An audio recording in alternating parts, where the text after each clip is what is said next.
Hello and welcome to the pilot episode, first episode. I don't even know if I want to say episode one yet, because until we set everything up. But welcome to the All Things Annalise podcast. My name is Manuel Pereira. Next to me is Caden Drumbler. Hello. Annalise, even though I have a Yankee hat on, it's a beautiful day for baseball. Today is Wednesday. The Braves are playing the Phillies right now in a big series. This is the finale, right? Yep, last the game this year. season finale. The Braves, I believe, have, unfortunately got us in that one. They've gotten everyone. Yeah, but the Phillies have historically, not been too bad against the Braves when it matters. And recently, yeah, recent history. I wouldn't mind, facing them in the playoffs at all. I know they're probably most people's last choice, but for me, if we come across them, not too big of a deal. I think the Phillies are a team that can handle them, and they're proving it right now, beating the Braves 4-2 in the season finale of this 3-game set. The Phillies took the first, Braves took the second, both in convincing fashion for the winning team. But this one a little tighter, and Aaron Nola, which is great news for Phillies fans, seems to finally have his groove back. It was looking really, really shaky for a little bit, and people were even wondering whether he'd be a part of our playoff rotation, but convincing start to earn that job back today. So great news on the pitching front, which is desperately needed. Yeah, I think he'll definitely get a start. Now, does he get one of the first 2 games in that wild card series? I don't think Wheeler, so. Wheeler, Walker might be the 2 guys to go. I think Wheeler is the only person set in stone at this point. I mean, we've had Michael Lorenzen come in and give himself a convincing presentation for why he deserves that spot.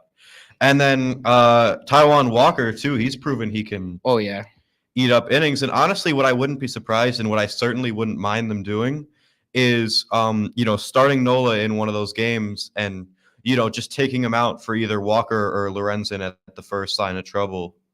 If I think they'd probably piggyback him with Lorenzen, to be honest. He has more experience out of the pen. Nola's been a very on and off guy, but the one thing that he does have that a lot of these guys don't is playoff experience from last year. He's been in the league a while. I mean, last year, pitched very good in the playoffs. A big reason why we got to the World Series in the first place. 100%.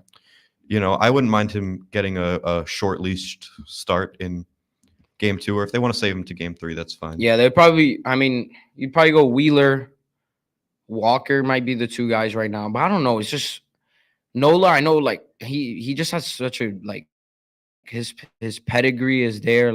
He was finished top 5 in the Cy Young race before in the National League. I mean, especially last year, such a good year, good postseason run. I think he gets at least Game 3 or first game of the NLDS if the Phillies sweep in that wild card series.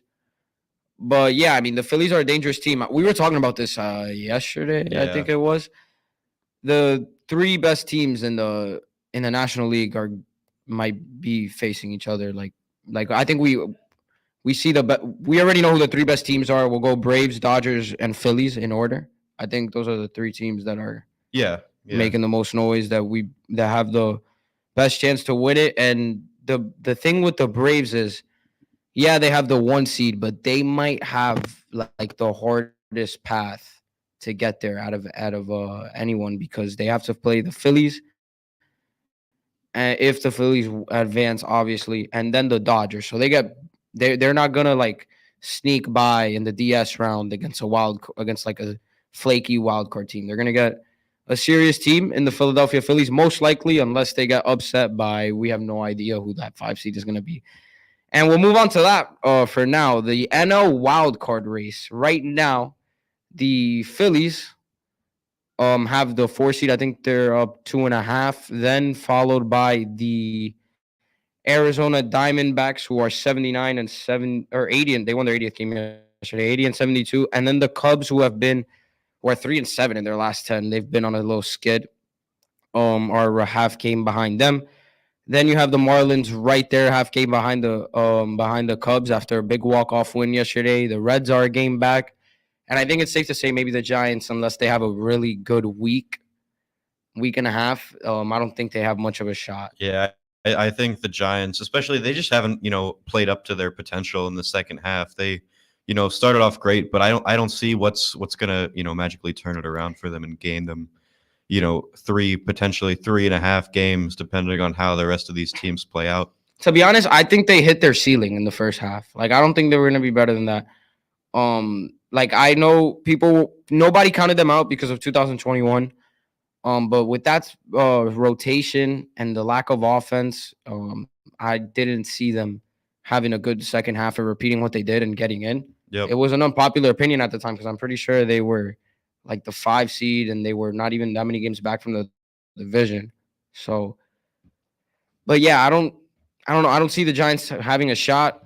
Gabe Kapler's done a wonderful job though with that roster. To be honest, with what they have, I think they've done great. And the Reds are a very young team. No matter what happens, I think we look at them as the Orioles from last year. Yeah. They've had a really good year. I think they have to sign Joey Votto. He's has like a 780, 760 OPS. Mhm. But the veteran presence that he brings to that locker room or clubhouse next year is very much needed. And the Marlins. Yeah. I'm a Marlins fan, believe it or not, from New Jersey. And really young team, great rotation. I know Sandy has the arm injury, but if he comes back in time for the playoffs, which all signs are pointing to that he will, they have a chance to not only get in, I think they could make some serious noise, especially against the Brewers. The Marlins have a lot of success against Milwaukee. They also have a series with them coming up, so that might be a playoff preview. But I don't know. What do you think of the Marlins going into this last week and a half of the season? I don't know. You talk about Sandy Alcantara getting back, and that's big regardless. But when a pitcher comes back from an injury, especially when he's coming back from an injury, in a high stakes situation like a wild card game, there's really no way to predict how he's going to play, especially a guy with no playoff experience. And then if he had a warm up game, in the last couple of days of the regular season, which to be honest wouldn't even really be a warm up game because it's essentially every game's a playoff game for all these 4 teams, desperately 100%. fighting to That's a get great in. point. So, I could be wrong. He could come back and play great. There's really no way to know, but I feel like that's not something you can count on all that much. It would be great, for you and for the rest of the Marlins fans if that could happen. But yeah, there's just and it's tough. It's a tough injuries to forearm, which not usually, but has the potential to lead into a Tommy John injury, which you don't want that at all. Taking good care of it though. They caught it early, and hopefully it won't turn into that. And hopefully could be back by at least get 2 starts in, a start or 2 in before the end of the season. Now, let's say hypothetically they don't, and Sandy won't be ready for the first wild card series, and the Marlins get in. Who gets those first 2 starts in what order? I would probably say, as a Marlins fan, Luzardo might have to get game 1, just because he's a guy that, I mean, he's a little, he's still young, but he's a little, I mean, he's obviously older than Yuri Perez, who I think I'd have getting game 2. And Luzardo, yeah, he's young, but he eats innings, and he always, like, we were talking about this with Braxton Garrett, same type of guy. Even if they have like second inning, they've already given up 3 runs, they're going to extend their start and limit the damage and give you 6 and give the bullpen rest. So another thing is Luzardo also has the potential to go 7 innings and 1 earned run. Against the Brewers, he also matches up well as a lefty. They're most likely, if they get in, going to get the 6th seed. And I honestly don't know his numbers too well against the Phillies. I know Perez struggled against them a little bit, but I would probably give the first start to Luzardo. Second start, they might consider Garrett, to be honest. I don't know if they'd throw Perez in there right away. They might consider Braxton Garrett, who had a beautiful start yesterday. I don't know where would you go with that if you're Skip Schumacher? Well, one thing that I think is really I really value a lot going into the playoffs, especially on a young team like the Marlins, where even some of the more experienced guys won't have playoff experience, except for the 2020 season. I think experience, especially experience in high pressure situations, is big, and so I would go for some of the older pitchers that would know their situation a little bit more. It's such a tough environment in the playoffs, especially if they were playing away, which barring a miracle where they pass the Phillies would happen. The environments are just so rowdy and raucous, and that's something that especially the Miami pitchers haven't experienced much of. Yeah, they haven't been selling seats too well. So I mean, no, this year has been a lot better. yeah, a lot better. Honestly. But you'd see years past where I'd watch the Phillies Oh play the yeah, Marlins, and nobody's showing up. yeah, Nobody. it's just crickets in the background. And, so I really value experience there. Yeah, but That's I mean, my the front takeaway. office, I think, did a great job with the veterans that they brought in. Mhm. Especially in the trade deadline, Josh Bell being one of them. In free agency, brought in Yulieski Gurriel, Johnny Cueto, who could definitely help the young starters. You got, I mean, obviously they traded for Luis Arias. So I think this team, offensively, Jake Berger's been on a tear, kind of like the Guardians last year, where they have an identity, they know who they are. They have young starting pitchers there. That's That's the That's those were the Marlins that's from it- 2018. It's what? through- It's Lone Depot Park. Is yeah, that? now it's Lone Depot Park. Yeah, from 2018 through 2022. But no, so with that, not only have they won more with the guys that they've brought in, Mhm. but obviously Miami is full of a lot of Hispanic people and Cubans, and obviously with Jorge Soler and Yulieski Gurriel, that brought in a lot more fans. They've done a great job of promoting kind of like let's say, for example, Puerto Rican night or Dominican night, and they have a lot of Dominicans on the team as well. So with that, they bring and Venezuelans too. A lot of Venezuelans in Miami. Jesus Luzardo is like kind of the face, and Luis Arias. Yeah, we obviously. saw it during like the World Baseball Yeah, Classic when WBC. the games were down there. People in Miami like baseball, dude. Yeah, It's I just you mean, got to give them a reason because there's so many ticket things to do prices there. were crazy, and I just you got to give them reasons, right? I remember watching games last year, and on the advertisements behind home plate, you would see the most like ridiculous deals that were Yeah. like if any other team had them that was remotely successful, they'd be selling out every night. But it was like $40 for 4 tickets with like food passes. and- Yeah, it's crazy. Now WBC was a different story though. It was very was- expensive to get in there. But yeah, the Marlins, I would love to see them host a playoff game. If they get past the wild card round, they go in the DS, they would face the Dodgers, I'm pretty sure. I mean, depends on if they get the 5. Yeah, or the 4. if they get the 6 seed. No, if they get the 6 seed, they play the Dodgers. Oh, If yeah, they get 6 the or the 5 5. or the 4, then they play the Braves. the Braves, one seed. assuming they beat the Phillies. Which yeah. they struggle against both, if I'm being honest, except for the Braves Yeah, in this I last mean, series. Divisional series is though I feel like you know your opponent a lot better and anything can happen. Like it's the same I think across a lot of sports where I mean, that Brave series for them was definitely personal. Mhm. They got embarrassed the last time they played the Braves, which was months earlier. I think we were still sophomores. yeah It was because they played a lot of games against the Braves early in the baseball season, and then they finally got a series against them now, and they kind of felt a little maybe not proven, but like they won against everyone else in the division. They fight against the Phillies, no pun intended. They obviously smoked the Nationals, and they've been successful against the Mets as well. So the Braves were like that one team that it felt personal. Like the Cunha like loves showing out against the Marlins. He flips his bat a little extra hard when he homers against them.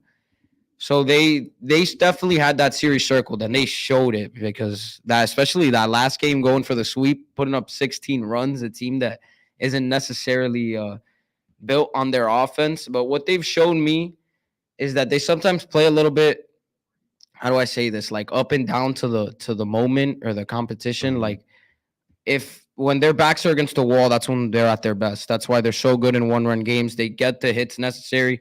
Again, I'm going to compare them to the Guardians. I've been comparing them to the Guardians since before the season. I said for them to succeed, they have to look like Cleveland, and they have.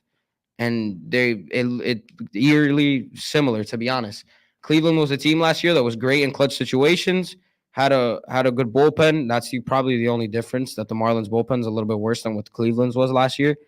But young guys that hit, they play great defense, and they have great starting pitching. Yep. So the Marlins have the formula. We saw Cleveland almost make it to the CS last year. Mhm. So I think they could still make noise. I'm trying not to put any bias. I think I gave enough. Yeah, I mean, I feel like if you're the Braves and you have such a record, you have a commanding lead on the 1 seed. I don't. They might have clinched it already. I don't know about that. They're like 4 games up. Yeah, so I mean, they pretty much have that locked in. I feel like if you're them, 3.5. the last teams you want to play are the Phillies and the Marlins. You'd take anybody For sure. but the Phillies and the Marlins because you've played. They want to those play guys, like they've seen you. Arizona. Yeah, and like Arizona, the Reds, and speaking of Arizona and the Reds, one thing that we've seen this year, which doesn't happen all too often, is just young guys really boosting their teams sure. into playoff spots. Especially the Reds, who didn't even do it by trading up or by trading at the wild card. They brought guys out of their farm system at evidently the right time, and that's been a big formula for their success. And the Braves probably just tied. Yep, the Braves just tied the game. Marcell Ozuna 2-out double, 4-4. We were just talking about Ozuna. He's having a really good year. And that's his like second straight hit tonight. We missed the Acuna at bat. Did he? I don't think he did anything. I don't think so. We wouldn't. Yeah, we wouldn't know. Yeah. But the Braves. They just want to play one of those young teams, and I feel like that's it for anybody. I don't want the Phillies to play the Marlins. I'd much rather them play the Diamondbacks or the Reds. I think I'd much rather them play. The Cubs are in there right now. I wouldn't. I feel like if I had my choice, I would go. Preferably, I'd much rather play the Reds than any other team. Yeah, but that's the thing. I don't think the Reds are getting in. I don't think they have the starting pitching necessary to give them that last push. I don't know. I don't think it's the starting pitching. If they have starting pitching issues, that's what's gonna knock them out of the playoffs. But they've gotten to where they are so far with same starting piting, but that's just not gonna fly. The postseason. No, not at all. But yeah, speaking of Acuna, he has 39 home runs right now. We'll go on to his season a little bit. No surprise on that front. He's been a guy that's 100 RBIs, almost a 340 average, 596 slugging, which is outrageous, and a 1 OPS, 169 OPS plus. He obviously has 67 stolen bases, of course. Why wouldn't he? Come on, guys. So yeah, Acuna, where does you think? Oh, he's most likely about to get 40-40. I think he would become the 4th player all time to do that, if I'm not mistaken. Canseco did it. Soriano did it. Did A-Rod do? No, I don't know, but also now there's going to be an asterisk there on those post 2022. Yeah, but no, yeah, 2023. I still think I'm not gonna take away his credit or knock him. At the end of the day, it's part of the new game of baseball, and he's the only guy that's taken so much advantage of it. Yeah. He's played the rules perfectly. Do I still think he would have gotten to 40 stolen? He's about to get to 70. Do you think he would have gotten to 40 without the new rules? Most likely. But like all those fringe guys that barely make it. There's always going to be the argument of, oh, he had the extra 4 inches. For sure. What I think's overlooked in the stolen bases, sure they have an extra 5 inches, which on those bang bang plays is going to make the difference. But they can get so much more aggressive on their leads now that guys. Pitchers can't pick off as much. You see after they pick off once, trying to pick off a second time is basically a death sentence because you can throw a third, but it's almost never worth it. And then those guys just take the most outrageous. For sure. No, what I don't remember who did it. Someone got thrown. Oh no. It was Cedric Mullins, I'm pretty sure, for the Orioles. Yep. So I don't remember who they were playing, but the pitcher steps off, tries to pick him off the first time. Then he, I guess, had a miscommunication with his catcher, so he steps off again, but it wasn't to pick off. Yeah, but that doesn't matter. That doesn't matter. That counts. So Mullins saw it, and he takes a massive lead, huge. But he was already kind of on his way back before he stepped off. Mm-hmm. So he steps off, tries to go for the pickoff. He was there in time. I don't even think he had to slide. And then he goes to second. That gets a little tricky. That's not really baseball. But you know what? I can't argue. Oh, sorry. I don't know what I just did. can't really argue against the rules because the game has grown in the ratings. They're filling up more seats. It's a better product, to be honest, Yeah. as a consumer. So that kind of stinks. It kind of stinks when they run out of Yeah. time and there's a ball or a strike because of the pitch clock. But it's a better product, I think, Yeah, for sure. I definitely agree. I mean, me personally, as a diehard baseball fan who watches games almost daily, I don't mind the longer games. But I also, I want, especially in the playoffs, I really wouldn't. I think those like 4 or 5 hour playoff games are really, really fun to me. They help build up the suspension so much more when it's not just rapid fire. It does get annoying when it's game like 73 and you know Bryce Harper just stepped out for the fourth time this Yeah, pitch yeah. and it's been 2 minutes. I mean, it's tricky because they didn't do this because playoff baseball was a problem. Playoff no. baseball's been the only thing kind of keeping the sport. In the past, what you'd say maybe 5-7 years, there's been a decline. Yeah, no, especially a But decline is like faltering to NBA. yeah. So, but the playoffs is what's been kind of keeping them relevant and Yeah, giving them the content. The playoffs have been great, but I understand them not adding time yeah, because they've been playing the season the entire time. Kyle Gibson, former Philly, was talking about this. I saw this in an interview. He was saying that if some teams benefited from the pitch clock and because they've been good at like getting used to it during the season and getting used to it quicker, and that's what's helped them make it to the playoffs, or vice versa for a team that didn't make the playoffs. It's not really fair when you take it off there. And also, guys are just used to it already. Yeah, I think at the start of the season, we saw a lot of, especially on the pitching side, a lot of elite pitchers just not on their game, taking some time to get used to it. But as that's evolved, I think it's become a lot better product from a casual viewer standpoint.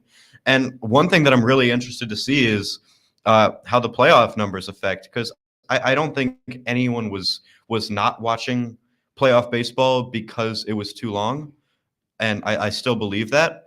But all these new people that got into baseball because of the pitch clock, Yeah, they're gonna keep watching. are gonna keep watching. So during it's gonna the go playoffs. on. So I think that's big for the game, and we've also seen this year a big spike in-person attendance too, which also, like, not only is that great that people are going to games, but it's even better. It makes for a better viewing experience at home when there's a packed crowd and it gets loud at the right 100%. times, and it makes for such a better product for everyone involved, especially the players too.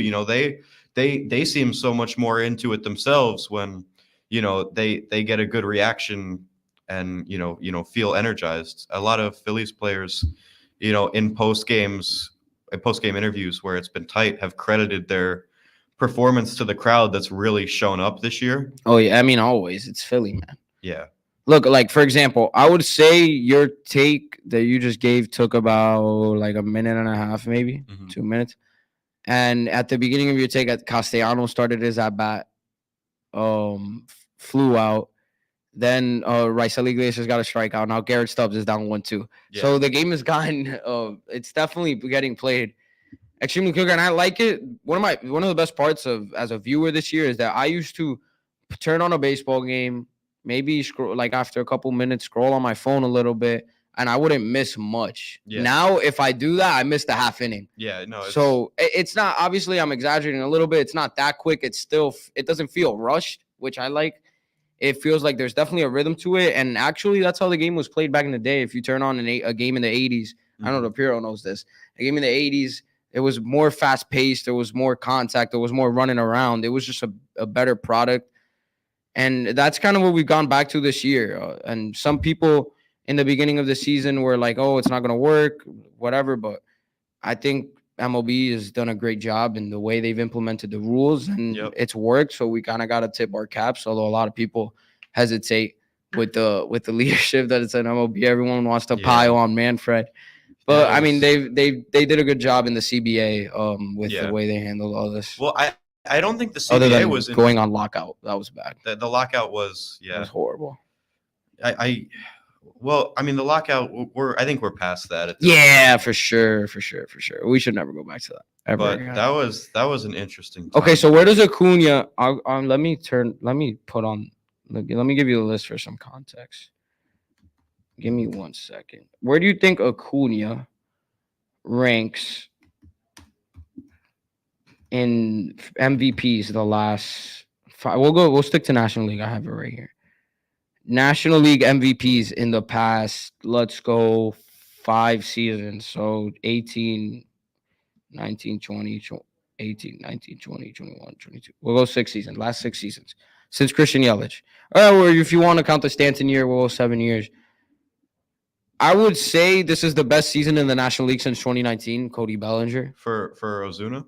No, for Acuna. Oh, okay. Acuna compared to the National League MVP winners. Yeah. No, I think I would agree with that. And they got him cheap too. Like he signed like an 8-year extension after his rookie year for $100 million. That's one thing the Braves office has been just phenomenal at, is signing the guys that they want to keep and keeping them, on that signature like $100 million 10-year deal. So they're set. I don't think anyone else is winning the division but them for the next 3 years or so. And Ozzy, yeah, maybe. I mean, you never know. All teams are good. And to end on this, the Ozzy Albies deal is like the Scottie Pippen deal in the 90s. Like 7 years, $35 million is insane. Yep. But yeah, race should be fun.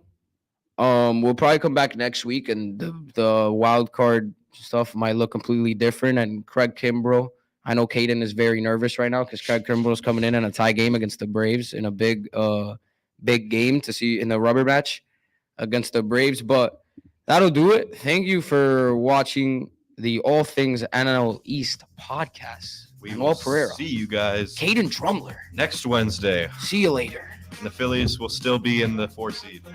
Oh, maybe. Go Fins. I mean Marlins. I said Fins.